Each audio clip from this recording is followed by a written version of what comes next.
winter weather event this weekend. In response, I've issued a new declaration of local emergency as following the governor's declaration of emergency. Weather events like this are serious, and I want to take a moment to thank the public, to thank our residents for taking heed to our warnings last weekend when we told you to stay off the roads, when we told you to protect yourselves and be safe, and you took that seriously.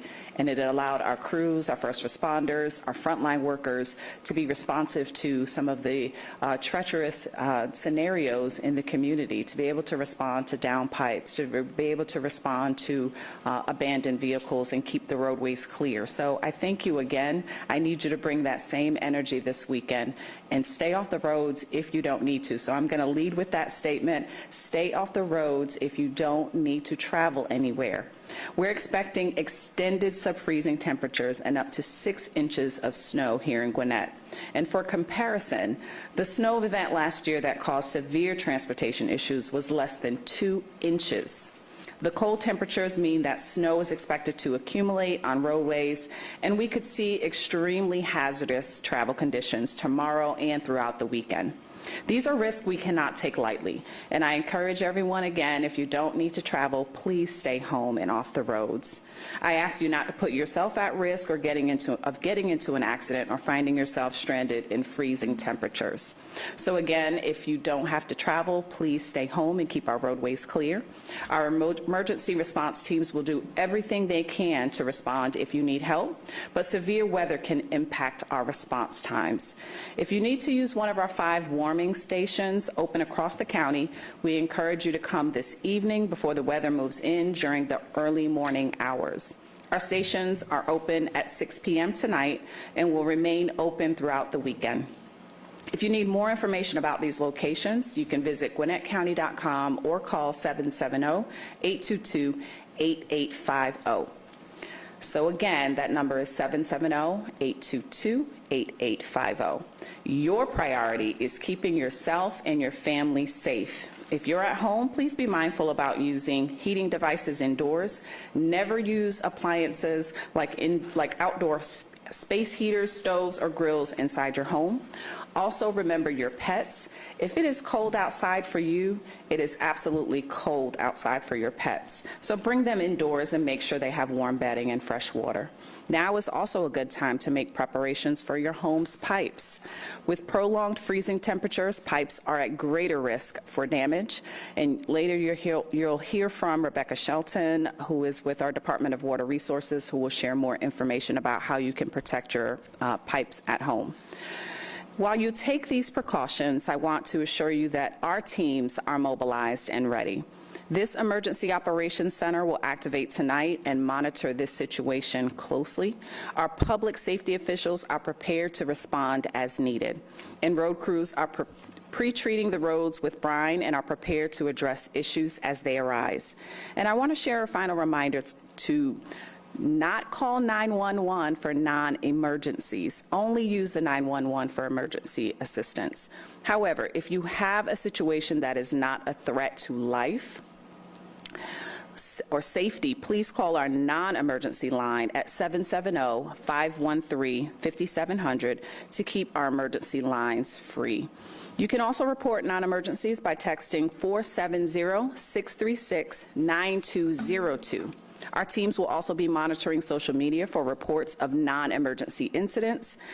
Tag Gwinnett County government, comment on our post, reply to our threads on X, and let us know the location of your emergency incident, and we'll get the information to our crews as quickly as possible. This storm will pass, but right now your job is to make preparations to stay safe. And with that, I'm going to turn it over to our DOT Director, Edgardo Aponte, who's going to talk more about clearing our roads. Thank you, Chairwoman. And for our roadways, we started brining our roadways yesterday morning, and we're going to continue brining our major roadways through this evening. And once the snow starts falling in, we're going to plow the snow off the roadways, and then also we're going to spread salt and sand as part of our treatment of our roadways during this storm event. But the most important thing, really, the most important thing that you all can do and everyone can do, and we saw that last weekend, is to stay off the roads. We are very thankful for what everyone did in the last event. We saw that people stayed off the road.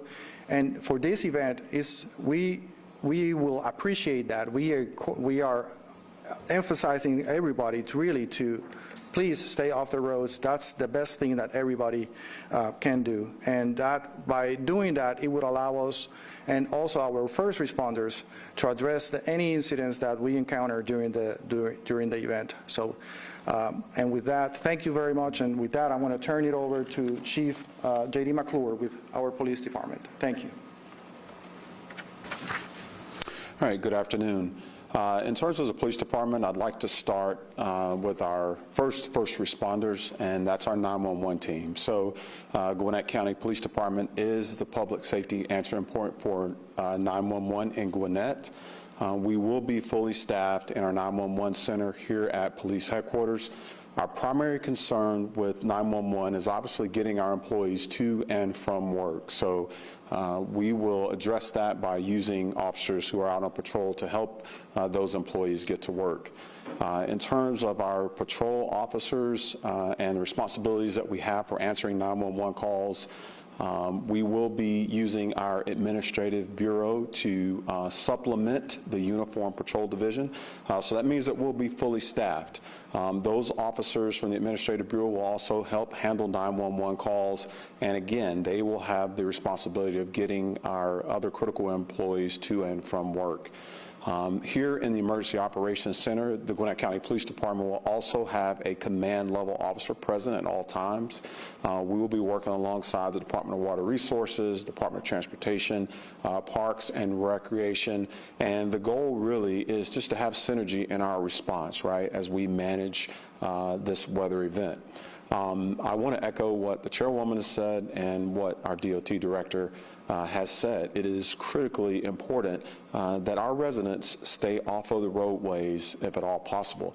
Those road conditions can change in a matter of minutes, and you don't want to find yourself out cut off or stranded. And then that poses an additional problem because then those first responders are going to have to respond to try and help placing themselves in danger. So please heed those warnings. And with that, I will turn it over to our Fire Chief, Fred Cephas. Thank you.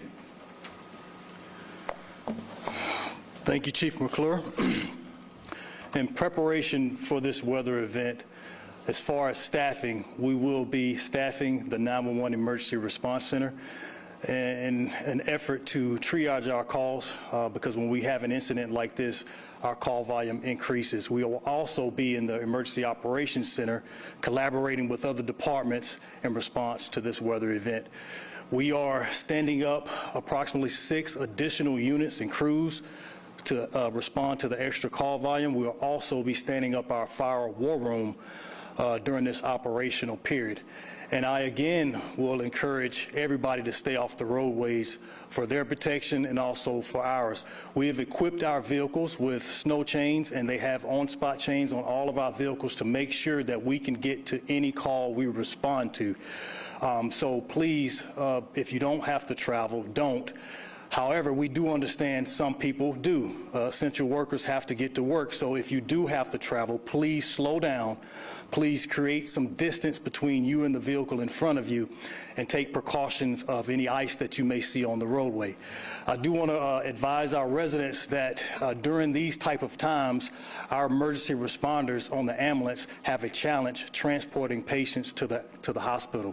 So in cases like this, it may be more appropriate for you to go to the most closest hospital to your residence. So I want everybody to understand that. So how you can help, one thing you can do is consider your needs now. What medication, what prescription medication do you need? What supplies do you need to keep you off of the roadway? And last but not least, I know our Department of Water Resources director will talk about this, but protect your pipes and drip your pipes, please, because that creates a response as well. It affects your fire suppression systems, your sprinkler systems, which we have to respond to as well. With that being said, I'll bring up our Gwinnett County Sheriff's Chief, Cleo Atwater.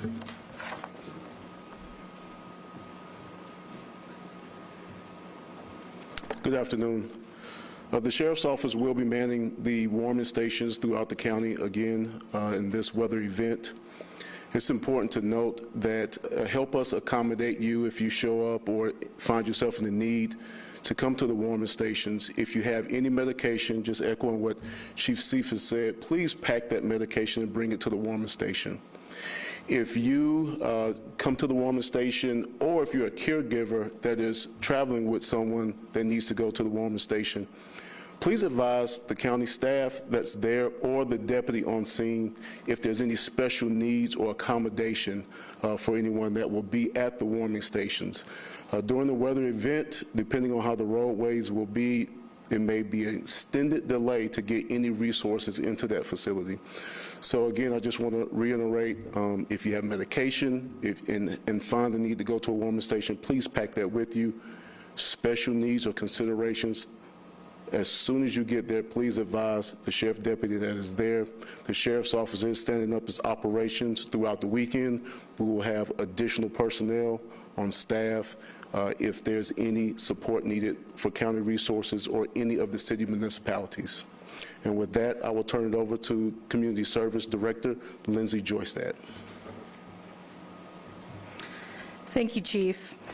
Gwinnett County will operate 5 warming stations beginning at 6 p.m. tonight, Friday, January 30th. Our 5 warming station locations are Best Friend Park Gymnasium in Norcross, the Buford Senior Center in Buford, the Community Resource Center at Bethany Church Road in Snellville, the Lawrenceville Senior Center in Lawrenceville, and the Shorty Howe Park Activity Building in Duluth. These locations provide residents with a place to warm, eat a meal, charge devices, and rest. At this time, we anticipate the warming stations will remain open through Monday, February 2nd until 7 a.m. However, as weather conditions evolve, we are prepared to extend operations if needed. Gwinnett County will also continue to operate our 24/7 One Stop for Help phone line. Residents who need help accessing resources for non-emergency situations are encouraged to call 770-822-8850. Again, the 24/7 One Stop for Help phone number is 770-822-8850. We're very thankful for the collaboration with the Gwinnett Sheriff's Office to make sure our stations remain safe and accessible. And to echo our chairwoman and my colleagues, please take shelter today, run your errands this evening, and make sure that you are protected, your loved ones are protected, and your animals are protected. And please stay off the roadways. Finally, I'd like to bring up Water Resources Director Rebecca Shelton. Thank you, Director Joystad. So our treatment facilities, they are fully staffed and ready to go to provide safe water throughout the county, throughout this event. But this is an event that could affect your home plumbing. So you've heard several people talk about, we are going to have below freezing temperatures for more than 48 hours potentially. And so the opportunity for pipes to freeze is great. So what you can do is drip your faucets. Moving water freezes slower. Other things that you can do is if you have faucets that are on an outside wall, like a kitchen sink that's on an outside wall or a bathroom sink, open up the cabinets underneath those sinks. Let the warm air from your house get under there. And if you have outside spigots, make sure that you cover those with some sort of insulation, or better yet, turn them off from inside your house, inside your garage or inside your basement. Turn them off and then drain them so that they do not burst. And if you have a business, please do these same things at your business as well to protect those pipes. Finally, please stay safe and stay off the roads until it is safe to travel. And with that, I'll turn it over to Deb Tuff. Thank you, Rebecca. Now the moment you all have been waiting for, Q&A. So let's hear them. Any questions? What things we did before, like how bad do you expect this weekend to get? Chief Atwater. Chairwoman. Oh, Chairwoman. Okay. Well, it is expected to be pretty treacherous with the roads, even though we're expecting a few inches. But by contrast, last year we had just 2 inches on our roadways, and we had several cars that were abandoned. And so we're asking the public to take extra precaution. If you don't have to travel anywhere, don't travel. Keep the roadways clear for our first responders and our frontline workers so that they can get and treat the roads and make sure that they're addressing any issues that are on our roadways. But I will turn it over to Michael Shaw, who can explain more about what we're anticipating this weekend. If you can come up, Michael. Absolutely. Regarding the severity of this situation, we are expecting the precipitation to cause some almost immediate impacts because of the fact that we've had colder temperatures for the days leading up to it. That's led to decreased road conditions. So to reiterate, the need for people to stay off the road is critical for first responders and DOT to be able to treat the roads and continue to respond to critical incidents throughout this. Additionally, the days of below freezing temperatures are going to be hazardous to human life, animal life, that sort of thing. Additionally, there's the increased risk of burst pipes that DWR mentioned. So those are the real concerns that we're facing for this weekend's event. Can you guys talk about the difference between preparing for last weekend's storm and this weekend's storm, and if there are any changes at all or any higher expectations because you perceive the impact to be so great? Sure. So while last weekend was primarily considered to be an ice event, this is a snow event, and also it's a snow event that we don't typically, a type of snow that we don't typically see in this part of the country.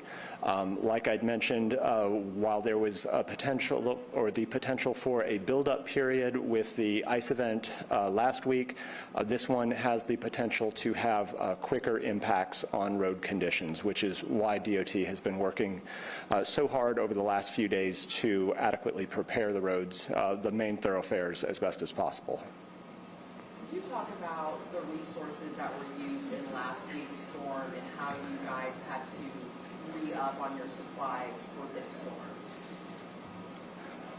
Sure. So a lot of the same resources were utilized last weekend. The road salts, things like that, the salt and brine operations that DOT utilizes, all of the resources that community services utilize to run their warming stations throughout the event.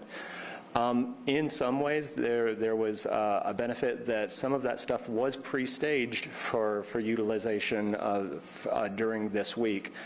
However, I know that throughout the week early on, as soon as the Department of Transportation was made aware of the potential for an event, they were working with vendors to resupply, to remix their brines so that they could get their operations up and running for this weekend's event.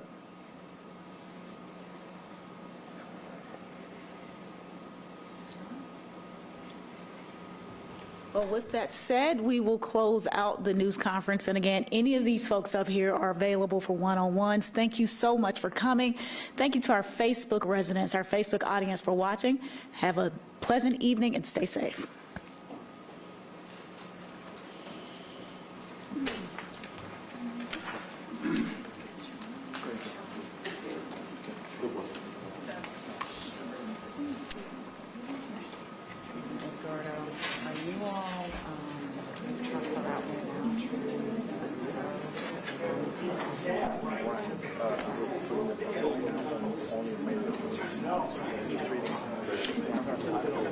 Yeah, but the speeches are